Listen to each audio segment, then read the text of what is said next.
country. And that has caused us a great deal of problems. And the fragmentation has meant that there's been no shared anticipation of what to do. My first recommendation again is that we work on our project on human security under the rubric of humanities security. And I'm creating an essay, a long essay to do that shortly. My other issue has always been, when I was chair of Canadian Pugwash, not bringing youth into the organization, but making the organization all generational. Some of you might have seen my note a little while ago. This isn't an intergenerational problem. We're all in this generation together, 2021. Young, old, north, south, east, west, regardless of color or orientation or anything. This is a generational problem we all are in together. And therefore, another recommendation is that WAAS, in its bylaws, with its anticipation committee, rename the committee the Foresight Committee, and that Foresight Committee be directed by the likes of the Youth Leadership Network. And we will all be in it together, all of us in it together. I would like to participate in that, but I think that is really possible. And my last hope is that the human security, and I mean human security, does not fall by the wayside as it has so often in the past. I've been involved with it since the Human Development Report in 1994. And I think of how many organizations in the 1990s and early 2000s never mentioned it. The responsibility to protect, the Global Compact, John Ruggies' framework for business and human security. There were many. So I'm hoping that someday someone will make a move to have a Undersecretary General of the UN or equivalent office for the Security Development Goals. We still have 10 years, 9.5 years, but there's got to be a focal point with clout. I didn't say power, I said clout. In the United Nations to shepherd all the efforts to make the Sustainable Development Goals a real issue. And that can be done very, very easily. Doesn't cost any money. We have the power here in WAAS to suggest that strongly. Strategic foresight, you know, your catalytic converter in your car, it would just be a big can if it didn't have platinum, palladium. So this catalytic strategies that WAAS has called for, I think need the catalyst of strategic foresight. Thank you. Thank you, David. We will continue with this invisible moderator, invisible facilitator, until maybe Gary takes over, because unfortunately... Niggers in my butthole, niggers in my butthole, niggers in my butthole, niggers in my butthole. That nigga's too new to me. I think it's a niggas in my butthole. Donato, is that? Niggas in my butthole, niggas.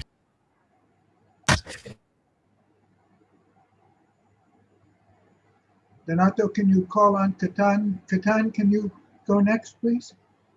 Yes. Next to you, next year, please take over, Gary, because I don't think I can continue with this technology. Thank you. Thank you very much. Thanks for scheduling me now. And first, I have to congratulate you all on what a fantastic event it's been this week. And I've been so delighted to be part of it. Thank you very much for inviting me. I participated in a few, but the one I'm reporting on is the Global Institute for Human Security, where I was a participant yesterday. As you know, we had a great panel of people who have been involved in think tanks, in academia, in looking at human security. Gary, I'm going to stick to the 3 minutes you gave me to summarize it, if that's at all possible. Good luck. Thank you. So it was a wide-ranging discussion. I think if I step back from it, though, the crux of it is the world is in a transition of civilizations. And so we have unprecedented challenges. No one would expect America's capital to be raided by a mob. No one would expect a pandemic to expose the lack of resilience on the planet. No one would expect that Asia would come out and developing countries would come out stronger than the West. So things are shaken beyond what we imagined and a futurist could have predicted in terms of how fragile the world seems to be. In terms of the need, therefore, for an institute that looks at security, it seems very appropriate right now to do that. There are some questions as to whether it's human security, humanity, or planetary, and whether these are just the same things on a spectrum and we need to reconcile them to find the whole answer. So there were a few points I'll outline in terms of what was discussed. So the first is the scope for human dignity and material possessions, and to deliver that is one end of the spectrum. And the other end of the spectrum is the existential risk to the species. And that is a result of the big changes in the world and technologies in particular that could change the way the species and its survival plays out. So that was one part of the scope that should be considered as part of the Institute. The second is that the Institute would be a trustee, a holding entity, if you like, for security, humanity, and planetary security. Allied to that is the idea that the Institute would sit in the middle of the flow of information, thinking, solutions, and implementation regarding security. I'll use the word human security, but I think it's still to be determined whether it's humanity, or planetary. Fourth, the Institute would insource the thinking as required from the best minds and institutes across the world. It has no monopoly on ideas, and it doesn't pretend to be funded to think of all the things that humanity need to think about.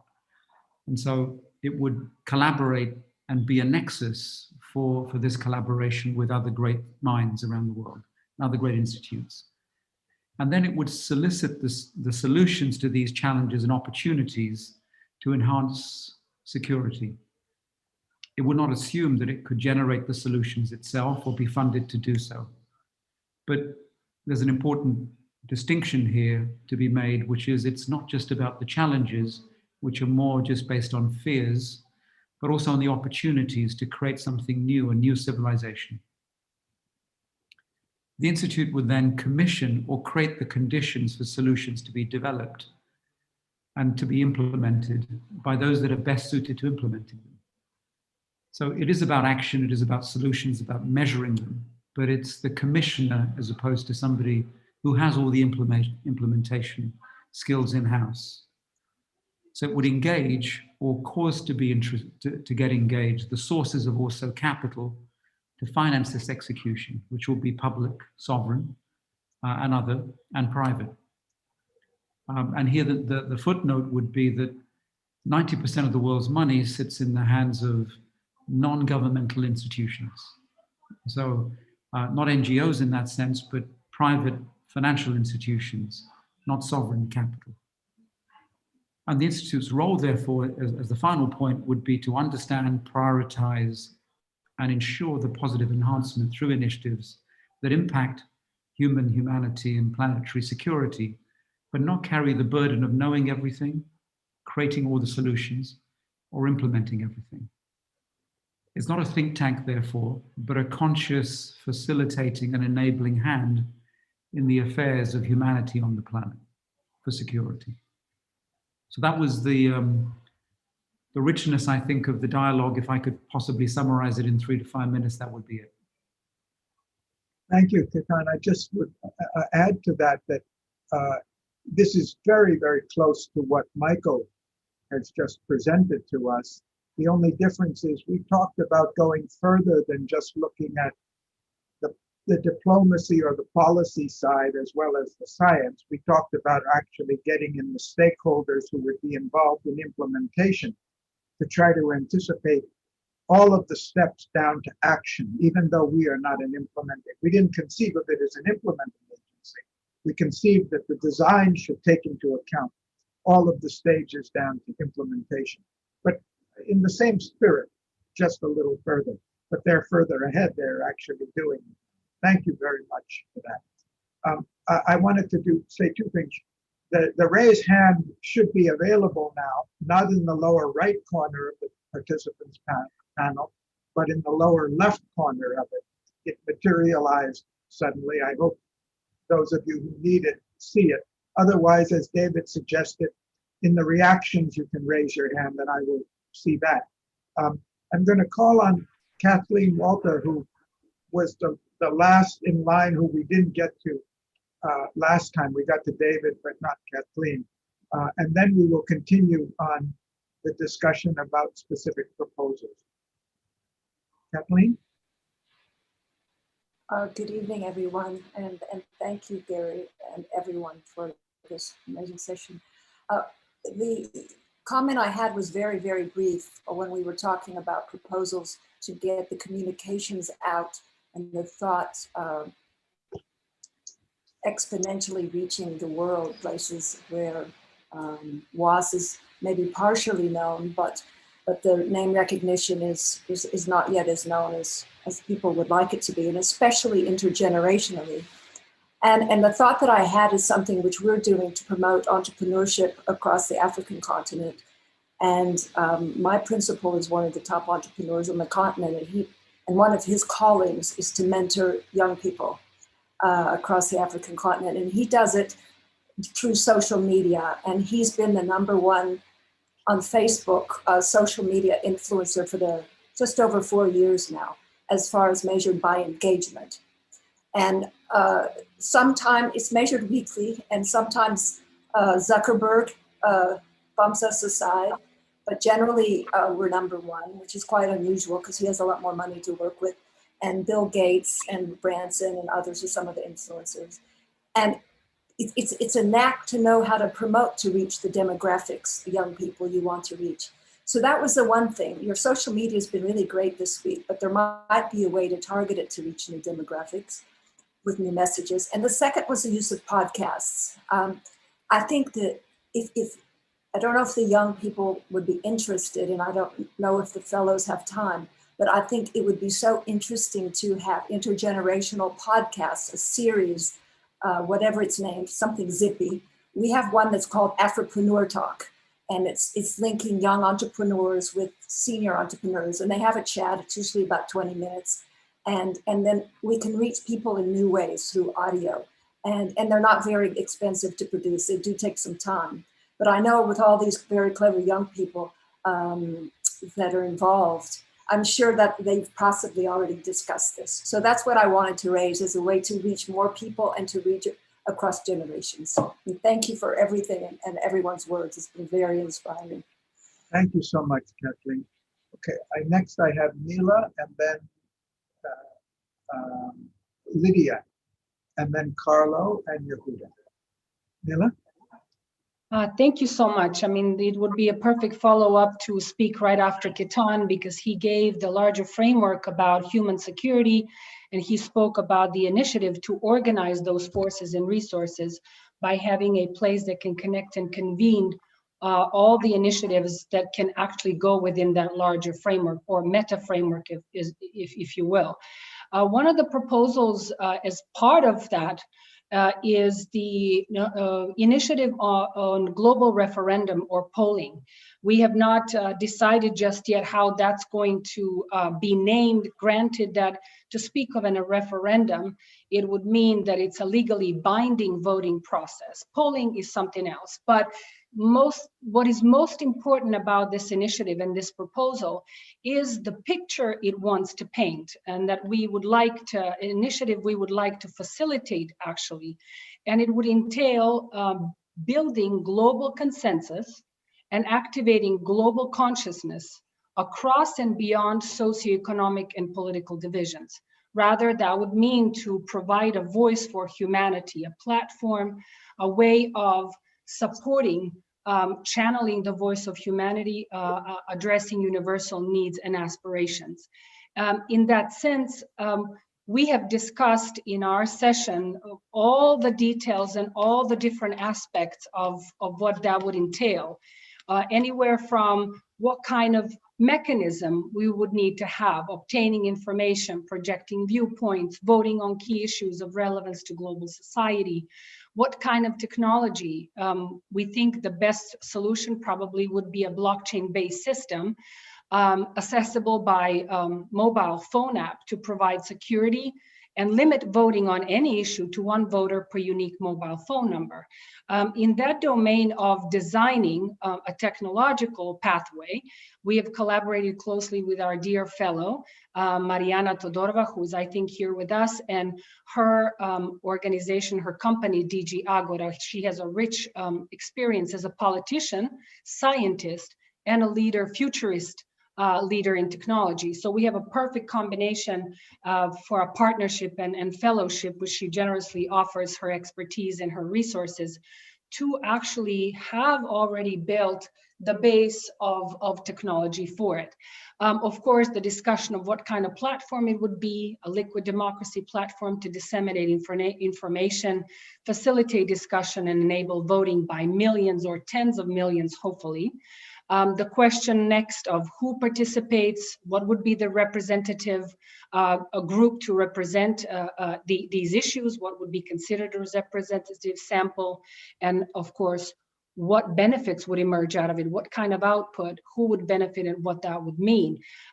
Granted, like I said, that this is not a legally binding process at this time, especially because electronic voting is not something that's available in all the countries. But the value of it would be to paint a picture, if you will, to have a picture of humanity emerge and a voice of humanity be heard that's undeniable and undeniably uniting in its universal needs and aspirations, so that socioeconomic and political divisions can no longer be imposed on us. In practical terms, it would be useful information, useful statistics and feedback, right? Global feedback to international organizations, to scientific communities of statistics, to media, most importantly, to be able to vocalize and articulate back, translate that message back to humanity around our, like I said, universal needs and aspirations. And to round this off, some of the specific aspects of what we have discussed in the group coming from the entire collective intelligence we had in the panel were propositions on identity, scope, and scale of the referendum. And parts of that are consideration of a global consciousness and conscience beyond borders, and to the edges of mainstream societies, of course. A media platform in scale and reach that allows us to express ourselves beyond Facebook's 2.8 billion to get to 7.5 billion, hopefully. A platform likely the most valuable that would be in the world, potentially owned by all the people of the world. So a truly democratic, open source, a convergence of collective intelligence, a political social force beyond governments, and a collaborative platform to catalyze change for good to solve problems. These are all the aspects and perspectives that we have considered or played with in the panel, but most importantly, what came out of that panel, as in all other forums and discussions that we have led on this topic, is the immediate mobilization of enthusiasm, energy, and expertise and willingness to collaborate. I think that is probably the best way to gauge the validity of this proposal, because anywhere from the proposition that we made at the Global Leadership Conference in Geneva, where Director General Tatiana Valovaya actually singled out that initiative, all the way to checking it with people across disciplines and regions and partnerships, all the way to where we are today, present moment, where people understood the value, the magnitude, unprecedented opportunity to facilitate providing a voice for humanity at these times of the greatest divisions. So this is an incredible opportunity for the World Academy, like I said, either to lead it or facilitate it or both. But my invitation to you is that you reach out to us and let us know who wants to collaborate and disseminate the information. The first part of this project probably was already prototyped and launched through the work that Gary and Donato have been leading in collaboration with the United Nations Human Security Unit by sending out a survey on some of these things, but this specifically went to NGOs out there to test these questions, but test them in an institutionalized way. And we have already been, like I said, to sum it up, looking at the technology and exploring that, looking at the means of dissemination, prototyping surveys. So we're in full movement and development of the project, but it's going to take all of us to actually be able to disseminate this across the world. And I hope this will be a truly a genuine contribution that we can launch at WAAS at 60. Thank you, Mila. This would dwarf anything else we're talking about right now, but we have, and whether we will come up with the concept and give it away to somebody who's got more capabilities, or we will end up pioneering it, that's all to be seen. But I'd just like to acknowledge we have Cyril Ritchie here, who's the honorary chairman or past president of Congo, which is one of our partners. We've already had close discussions with them. There's a great deal of enthusiasm about it. So we are going beyond the mere sketching to see who our partners could be. But we have a long way to go in taking it forward. But those who are interested or have ideas, it would be very welcome. And I just wanted to mention that this idea was first voiced in the second issue of Cadmus, when Agni from Athens wrote and had this idea about a global referendum. And Ivo and I picked it up and wrote an editorial about it in the second issue of Cadmus. But we didn't know how to make a break at that time. The technology wasn't ready. So anyway, thank you, Mila, for a very concise presentation.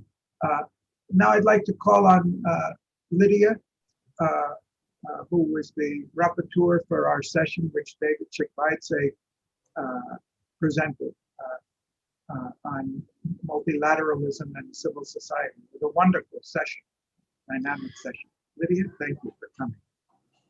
Thank you, Gary. Hello and greetings to everybody, to Donato, to Mila, and to all the other colleagues from the UN office at Geneva. Yes, I attended the session on the role of civil society in multilateral system. This panel examined how the multilateral system could be strengthened through the enhancement of the participation and contributions of civil society organizations in addressing global challenges. And while I will not attempt to summarize the very, very rich panel discussions, which very much mirror with what already has been said in this session previously, let me just briefly focus on some ideas and recommendations that are stemming from this panel. And the starting point is that the diverse voices of civil society and non-governmental organizations bring critical contributions to the multilateral system and influence better outcomes for all. Various actors in multilateralism, member states, but also local authorities, the private sector, the media, the academia, and others should be more educated about the role and importance and value of civil society. And vice versa, there is also a need for better informing civil society actors about the ways to engage and contribute to multilateral discussions and decisions. Then there was underlined a need for better coordination among democratic states at the international level for greater civic space, and the establishment of a so-called democracy caucus could be envisaged and advocated for. In addition, member states with a track record of enabling civil society participation could be encouraged to actively seek membership in critical UN bodies and mechanisms, such as that one mentioned, the ECOSOC and GEO Committee and the Human Rights Council and others. Another idea that emerged was of a civil society envoy that could be considered at the UN level to enable the organization's engagement with civil society and the increase of its capacity for engagement with civil society. It was also recommended that different parts of the UN should actively promote and use civil society as experts, as multipliers, educators, and monitors of the situations on the ground. Modalities for civil society engagement in multilateral fora should be made more predictable, transparent, and consistent across the system. And that processes should become more open for access and for input. That recommendation was coming out very strongly. In addition, there were two existing initiatives that were recommended for active engagement and promotion. One that Mila was already mentioning before is a survey for NGOs on human security, which is conducted by WAAS in collaboration with Congo, also on behalf of the UN Trust Fund for Human Security. And the second initiative that was highlighted was the We the People's UN World Citizens Initiative, which aims to give citizens a voice, more voice at the United Nations. And finally, the United Nations Secretary General's report on UN 75, Shaping Our Future Together, was recognized by panelism as the foundation underpinning the way forward in these initiatives. So that's a very brief summary of a very, very rich discussion. So I hope I made some justice to the session. Thank you, Gary. Over to you. Lydia, thank you so much for this superb summary. And we have other participants here. I have listened to it again. It was so rich. And I wanted to mention the importance of this is because this is one of the issues that we're trying to address in our final report on the global leadership in the 21st century. And we have other people in the Academy who have some experience in this area.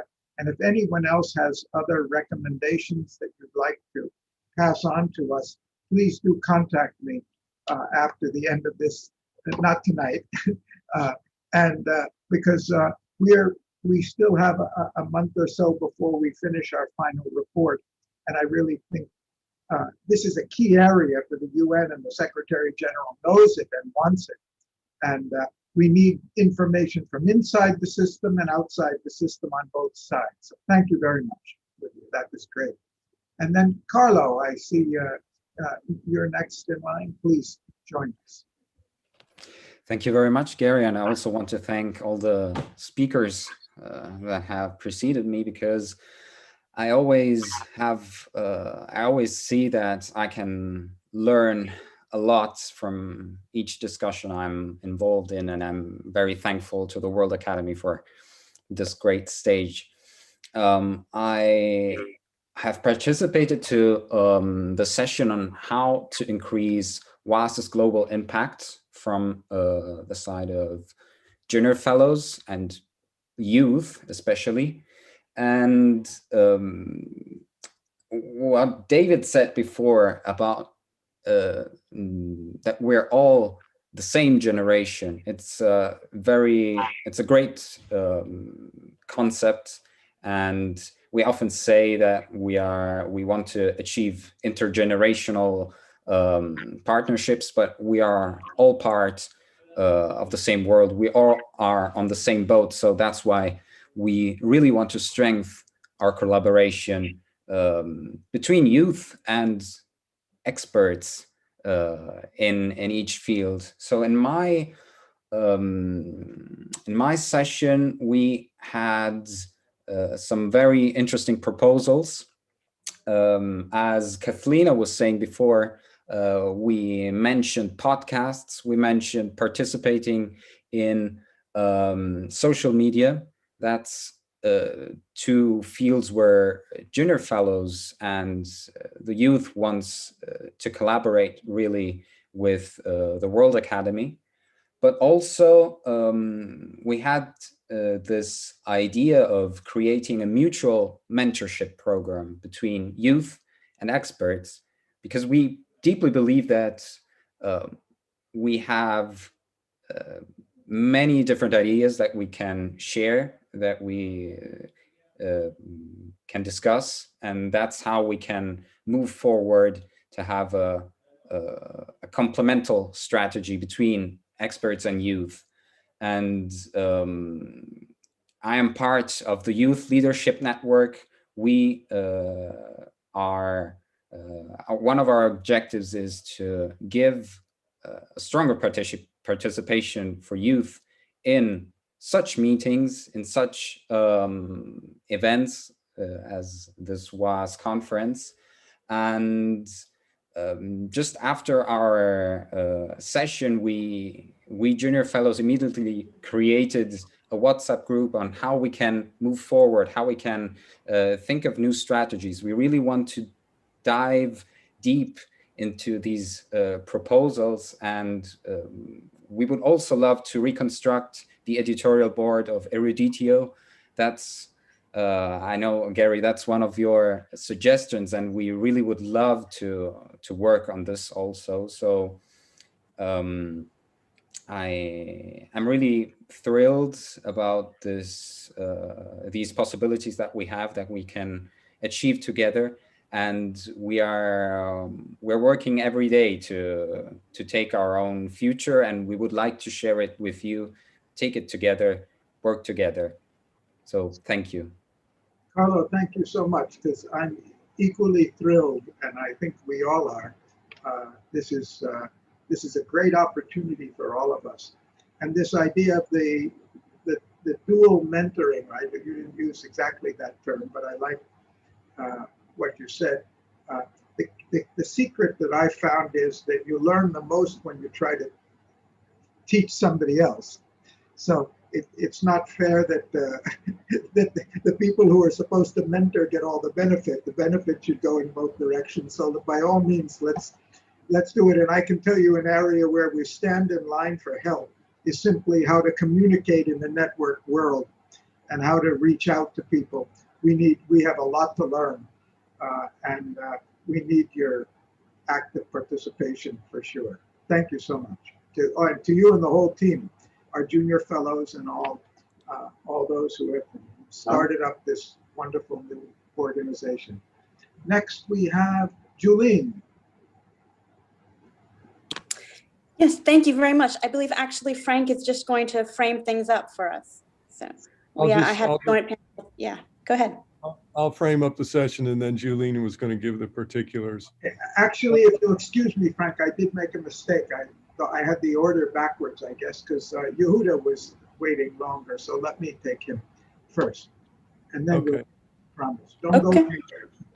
Okay. Yehuda, we're done. So, points. 1. We are facing a change of an era. It's time to instantly change the model. 2.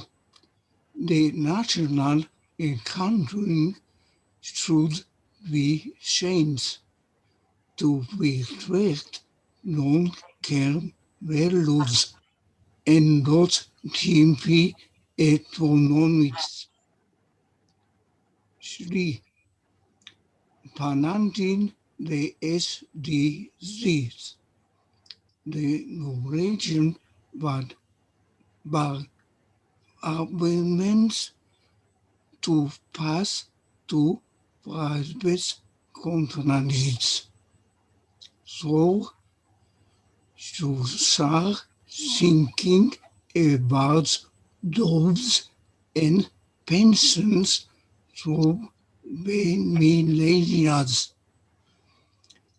It's to shine of collaborate with Kitan Patel. Thank you, Yehuda. And Yehuda, we had a note from Yehuda on this issue, and we'll be happy to circulate it to other members. Thank you so much for your presentation. But always so my speech it's getting better every day.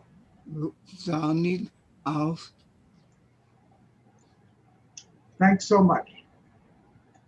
You're so dedicated to sharing.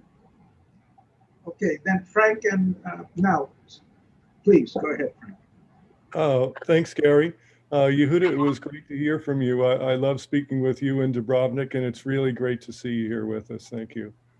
Julene and I chaired a panel on culture and system change yesterday that went very well. And at the end, we recommended setting up a future transformations forum. So I'll kind of just give the foundation for it. And then Julene will talk about the activities that we were suggesting that WAAS engages in along with us. The basis of it is something that we've been discussing throughout this panel, and that is that humanity faces major challenges, and these result from mainly our reductionistic thinking and the inevitably flawed economic and political systems that result from it. These force companies to degrade the environment and society. So system change is perhaps the most important action needed to resolve challenges and achieve the SDGs and get humanity to sustainability in real processes. It's a complex challenge with whole system change. It includes all aspects of humanity. So it really, everything is a sub-element of system change in that sense. It requires clear frameworks and roadmaps for how humanity can get to sustainable society. What are the system changes needed? What are the actions needed to bring them about? And we also need clear, effective processes for managing collaborative system change efforts. We had a number of experts on our panelists who talked about successful system change work they're already doing. There's a lot of great things being done out there. The key issue is how can you possibly bring all this together into one coordinated effort? And it's probably impossible, but we're going to at least try and come up with some helpful items. The basic idea is that, and we suggest being very focused on practicality and less on theory, because it seems that our systems are already breaking down. Systems change through voluntary or involuntary means. Usually it's involuntary, and it seems that our systems are in the process of collapsing with COVID, with the insanity in the U.S. government. To move it forward, we're suggesting a number of actions in online and other types of activities. So, Julene, do you want to describe those? Yeah, so we, once again, it was a wonderful panel, lots of incredible experts. And we're also talking about running this in a different modus operandi, right? So defining the nature of participation and engaging transformative participation. So creative processes are being baked in from the very beginning, not an artistic performance on the side, but in fact, creativity being built in, micro, meso, macro, structured into the participation. So micro action being what everyday people can do every day, meso being organizational level, and macro being international law policy, right? So an actual systemic framework for involving multiple levels of participation. And the second is key information flows for the way that we set this up. So we don't want to be isolated in a silo. I think people, even with the best of intentions, end up in their specialist groups. So we're going to be deciding what are these key information flows. We have artistically and culturally access to thousands of groups. We have, in fact, have databases of artistic action and cultural action with on-the-ground groups dealing with this. So the key thing is to keep in mind the on-the-ground realities, but also using art as a lens of knowledge, understanding arts and culture as a social knowledge system for seeing everyday realities, lived experiences, and working with Nora Bateson's work on examining art in the interrelational, multidimensional lens. Because in fact, that we know when we engage arts and culture, that's when social movements can really gain momentum. That's how you can take it from the local to the global. And there's been processes outlined about that in my work, but also other ones put forward. So essentially, we're talking about a system for which we can identify our goals, essentially of aligning human and natural systems, but also our interdependent goals, and creating a framework of new narratives, new processes, identifying new institutional change, models, mentalities that we can work with, working on both the behavioral, cultural side, addressing mindsets, but also in the structural change. Like I said, identifying the shared goals of systems change for aligning social and natural systems, but the interdependent goals.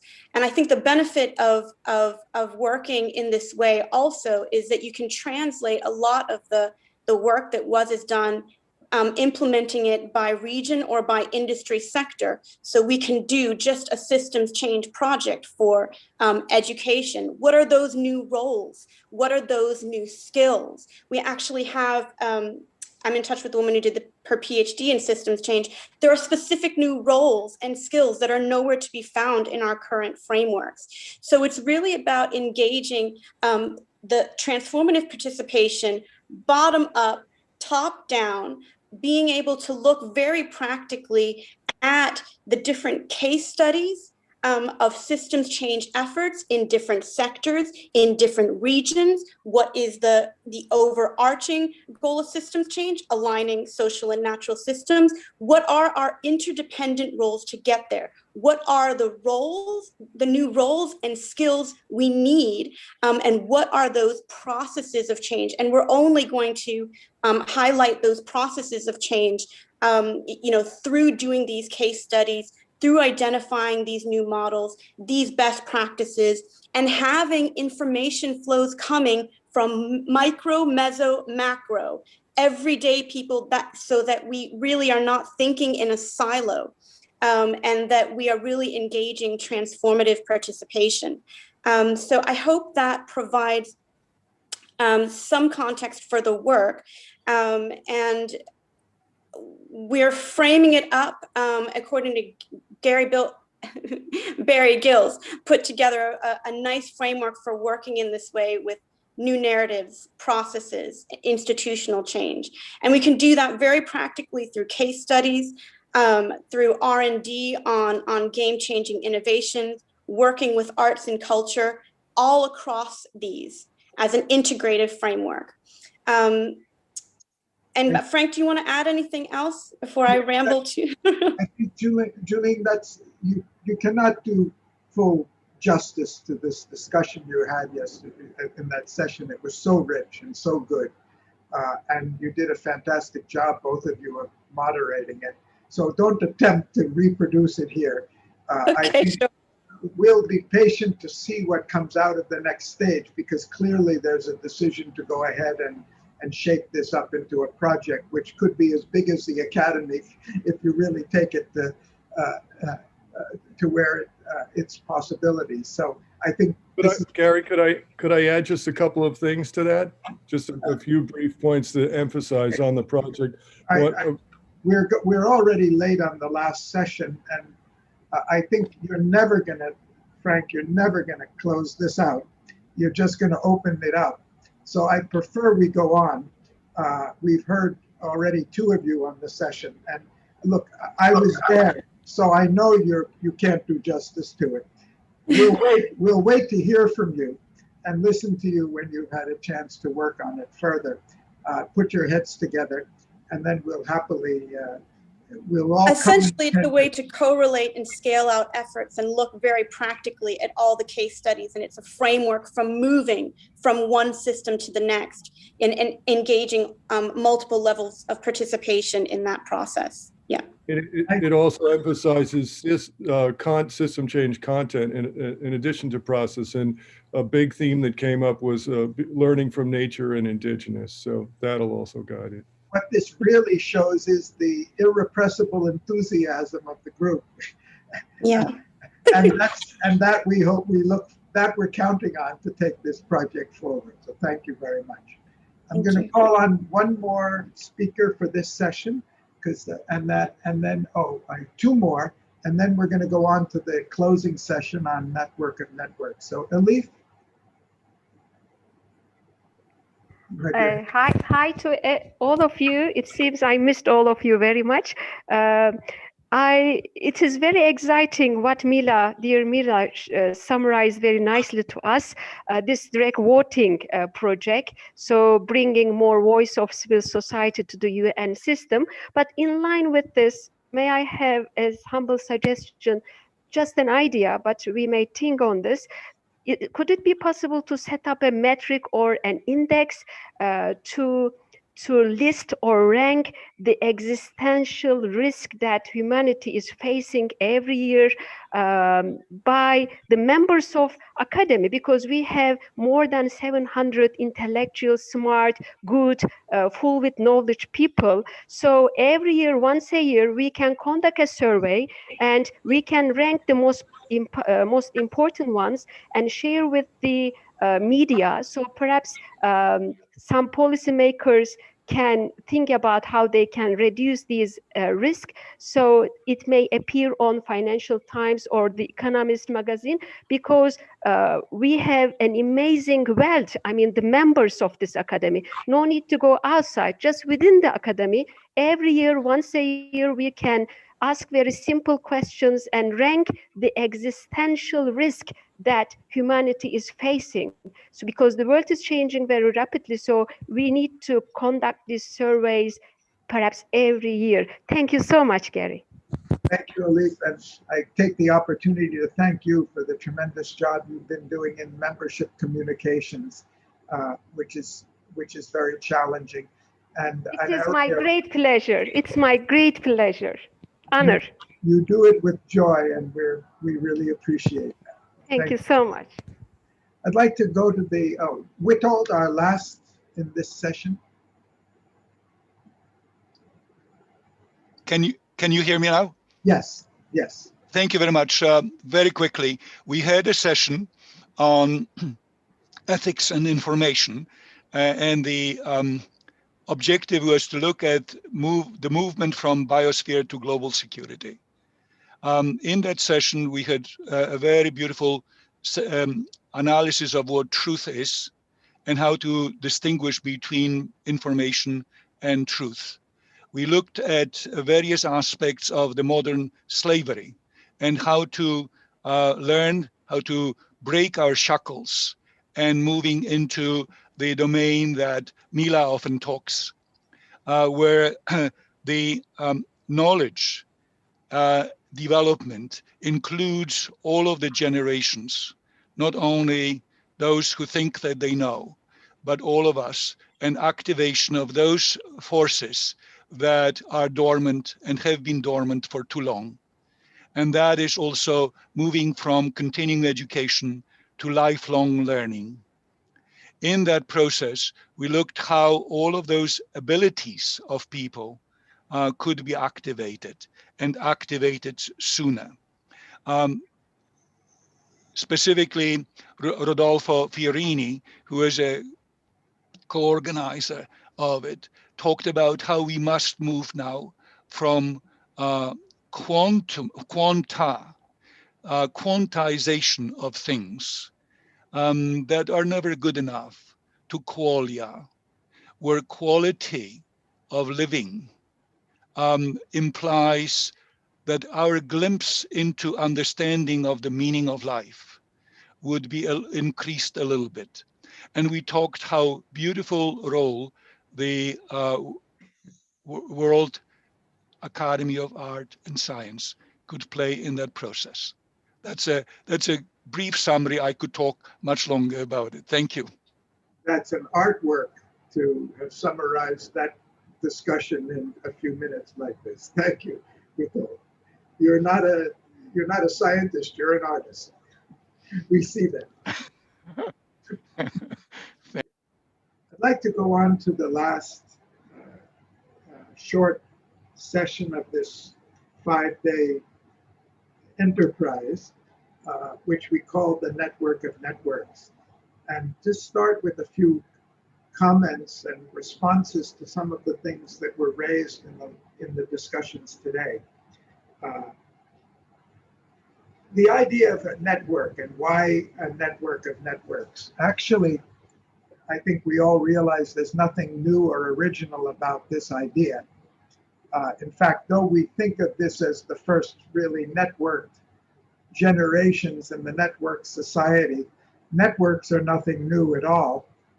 They go back to the very origins of human civilization.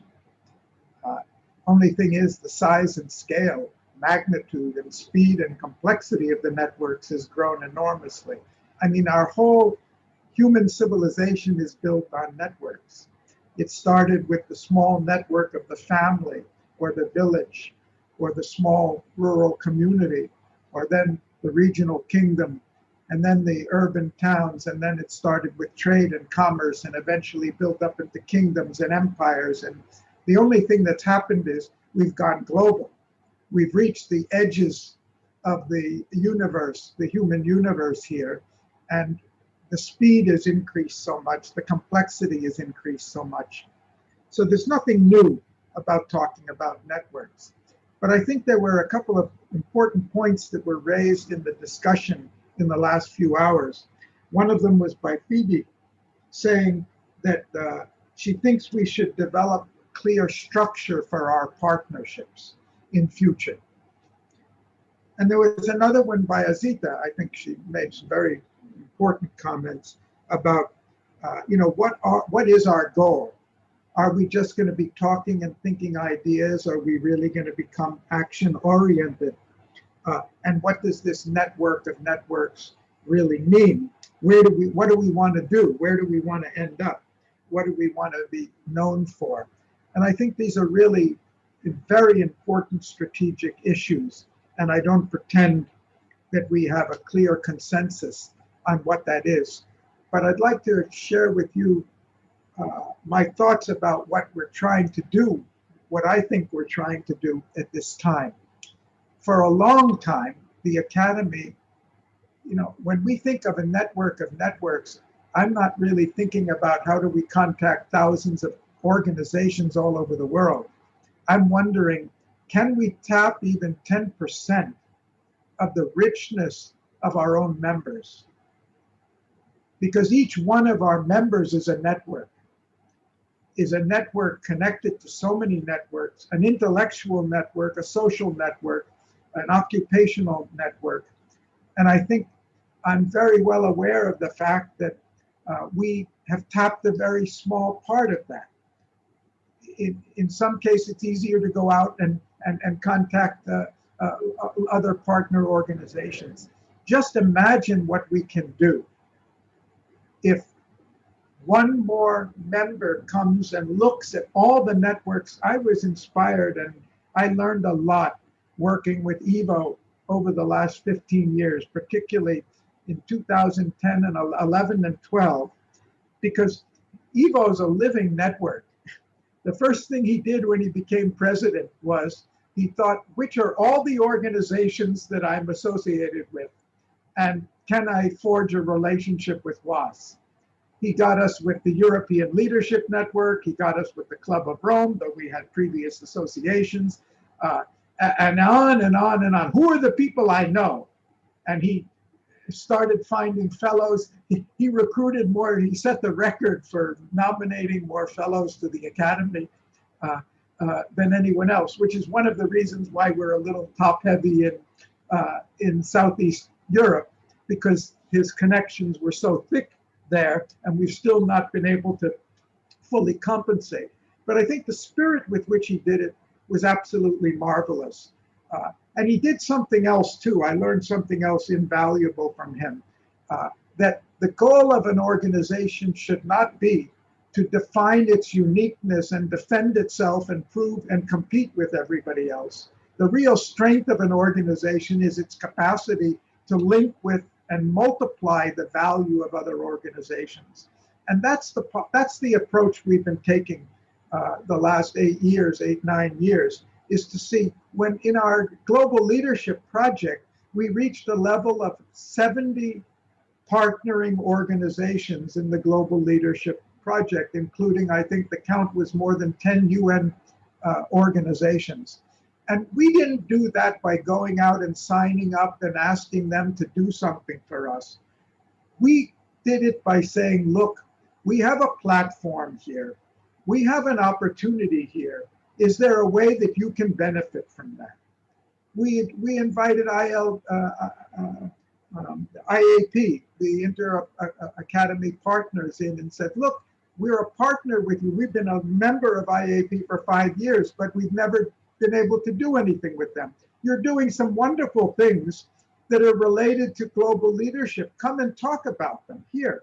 And now we've got an ongoing relationship with IAP. They're participating in our human security project. They're very enthusiastic about it. They're sending it out to all their Academy members. So imagine, let alone the networks in the world and reaching everybody, imagine if each of us can open up our networks and think about who are the people we know, who are the fellows who we should be bringing in, where are the people, the connections we have. Even if we get a small part of that, we'll be able to multiply our impact 100 times what it is today. That's the wealth of this organization. It's not, as much as I would love to have an office in Athens, as Phoebe has suggested, or in somewhere else in Greece. It's not our physical premises. It's not the money in the bank, surely. It's not, that's our asset. Our asset is the minds of our members and the relationships and trustworthiness and credibility and aspiration of our members. And I think we're still at just scratching the surface. And that's one of the reasons that I don't think at this point we should say, look, we've got this global referendum project is enough. If we live and see that through, we can all consider ourselves a life fulfillment. We don't need to do anything else. And I hope we do that. But I don't think it should be an either or. Because for the simple reason, yes, if all the work in the academy is to be done by a small group of officers or even a board of trustees, for sure, we cannot handle more than 1 or 2 projects at a time. We already see that we get run down by the pressure of 1 or 2 projects or events. But imagine if we can put in place, energize more and more of our member networks. And these projects, like the one that Julene and Frank were talking about, this doesn't have to go through the board of trustees at WAAS. We can certainly help, and our whole membership can help. Why shouldn't we have 5, 10, 15, 20 engines all working along according to a common perspective? And that's why I started this morning, or was earlier today, by talking about that core identity we have, which is really a perspective. And why shouldn't we be running 5, 10 projects with our resource, our real capital resource, which is our people? And for that, we need to know what you're interested in. We know what will energize you, the way this transformation of change in networks has energized Frank and Julene. And we saw that in the meetings.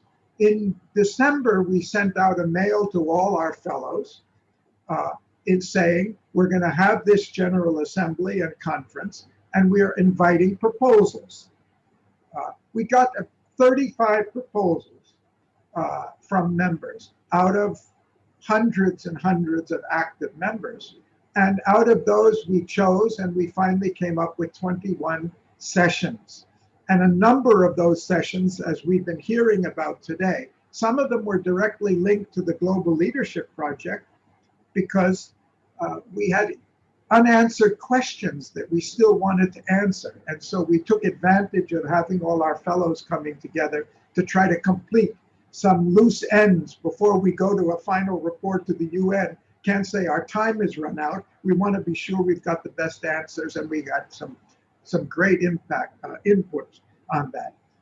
We've got the World University Consortium project now, maybe really taking off, I think, from the sessions we've had here and the board meeting we had, which Remus talked about.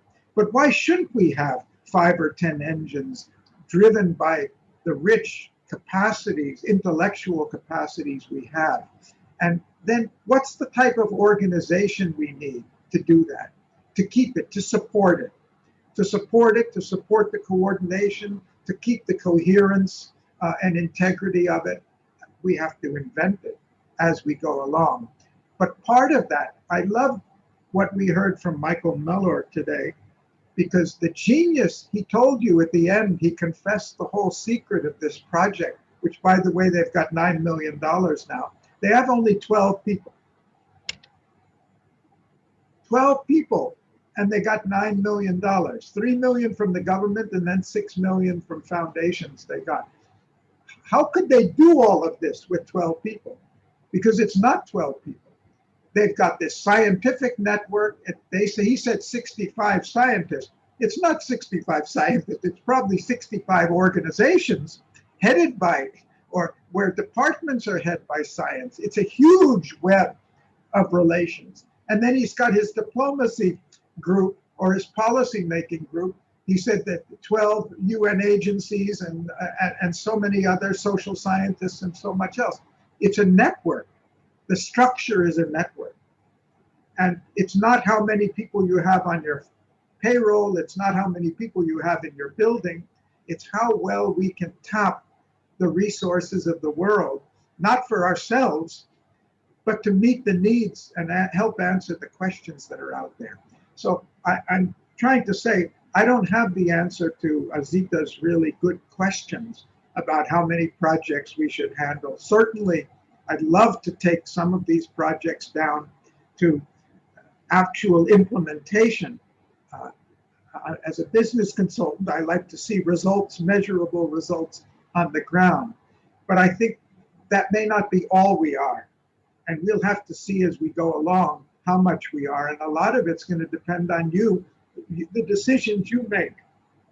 So what we've tried to announce with this GA is we're open for business. If you have a program that really fits in to the central core perspective of the Academy, and if there's something we can do to help you move that, that's going to also feed into the general momentum of what we have, we're going to try to do that. But if it's going to all be left to a board of trustees or a few officers and the handful of people we have as our staff, of course, we will not be able to do that. I think the potential is so rich, I'd rather shoot for the moon and let's see how far we get, rather than be too modest in our aspirations at this point. So we're pretty much to the end of the conference, but if anybody has, I would just like to thank you all for coming and being such rich participants in this. And it's just such a joy to be working in this environment with our fellows. If anybody has something that we haven't covered or that you don't want to go away without, we can take it now. Otherwise, we can. It's 12:20 at night, not just for me, but for my team, which has been going to bed at 2 in the morning every day. And I'm sure they'll be happy if I just keep quiet and say good night. But if there's anybody who has anything, any loose string that's left, we can take it. If not, then I don't have to say ask you or wish you safe journey home. I hope everybody's home safely as it is, and look forward to meeting you all again very soon. Bye now. Thank you. Thank you all. Thank you. Bye. It was a great event. Thank you. Thank you very much. Stay safe. All the best. Safe. Support the group. Congratulations to all WAAS team. Congratulations. Was very good. It was very good. Thank you. Bye-bye. Goodness be to everybody. All the best. Bye. All the best. Health, everybody. Stay safe. Stay safe. Stay safe. You too, Gary.